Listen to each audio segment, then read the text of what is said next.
ప్రజా సమస్యల మీద తప్పనిసరిగా స్పందించే ప్రభుత్వం కావాలి.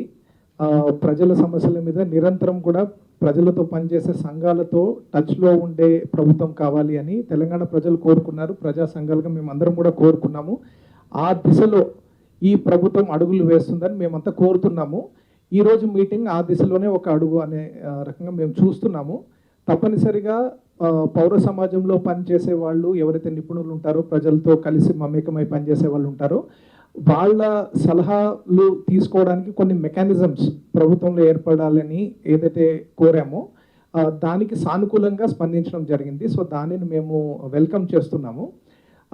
అదేవిధంగా మేము భారత్ జోడో అభియాన్ తరఫున ప్రజలకి, తెలంగాణ ప్రజలు కూడా పిలుపు ఇస్తున్నది ఏంటంటే, మన దేశంలో ప్రజాస్వామ్యం మీద జరుగుతున్న దాడి, రాజ్యాంగ విలువల మీద జరుగుతున్న దాడిని ఎదుర్కొనే విధంగా ప్రజలందరూ కూడా నిలవాలని, ముఖ్యంగా కేంద్రంలో బీజేపీ ప్రభుత్వం చేస్తున్న చర్యలు ఏవైతే ఉందో దాన్ని ప్రజల వద్దకు తీసుకెళ్ళడానికి కూడా మేము గట్టిగా పౌర సమాజం తరఫున పనిచేయడానికి సిద్ధంగా ఉన్నాం.